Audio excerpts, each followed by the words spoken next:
భారత ప్రధాని నరేంద్ర మోడీ జన్మదిన సందర్భంగా చిత్తూరు నగరంలో భారతీయ జనతా పార్టీ నాయకులు పలు సేవా కార్యక్రమాలు చేపట్టారు. ఇందులో భాగంగా జిల్లా బీజేపీ అధ్యక్షులు జగదీశ్వర్ నాయుడు, సెంట్రల్ మండల అధ్యక్షుడు షణ్ముగం ఆధ్వర్యంలో నగరంలోని చర్చా వీధిలో మొక్కల పంపిణీ కార్యక్రమాన్ని చేపట్టారు. అనంతరం జగదీశ్వర్ నాయుడు మాట్లాడుతూ భారత ప్రధాని నరేంద్ర మోడీ 2047 సంవత్సరం కల్లా భారతదేశాన్ని నెంబర్ 1 దేశంగా తీర్చిదిద్దేందుకు కృషి చేస్తున్నట్లు తెలిపారు. ఈ సందర్భంగా యువత రాజకీయాల్లోకి వచ్చి నరేంద్ర మోడీ నాయకత్వానికి బలపరచాల్సిన అవసరం ఉందని పిలుపునిచ్చారు. ఈ కార్యక్రమంలో జిల్లా కార్యదర్శి అట్లూరి శ్రీనివాసులు, సెంట్రల్ మండల అధ్యక్షుడు షణ్ముగం నాయకులు పాల్గొన్నారు.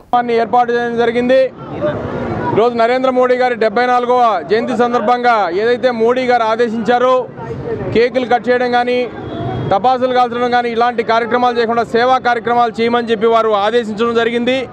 చెట్లు నాటడం కావచ్చు, స్వచ్ఛ భారత్ కార్యక్రమం కావచ్చు, అన్నదానం కార్యక్రమం కావచ్చు, పాలు పళ్ళు రోగులకు పంపిణీ చేయొచ్చు కావచ్చు, ఇలాంటి కార్యక్రమాలని సేవా కార్యక్రమాలను ప్రజలకు అందించమని వారు ఆదేశించడం జరిగింది. అందులో భాగంగా ఈ 17వ తారీఖు నుంచి వచ్చే నెల అక్టోబర్ 2 గాంధీ జయంతి వరకు వివిధ రకాలైన సేవా కార్యక్రమాలు భారతీయ జనతా పార్టీ కార్యకర్తలు నిర్వహించడం జరుగుతుంది.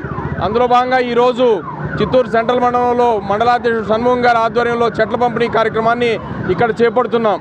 ఇదే విధంగా ప్రతి ఒక్కరూ తమ బర్త్డే రోజు, పుట్టినరోజుల నాడు ఆడంబరాలకు పోకుండా ఆ ఖర్చుని పేద ప్రజల కోసం, సమాజ హితం కోసం వారు ఉపయోగించాలని చెప్పేసి మోడీ గారు ఆదేశించడం జరిగింది.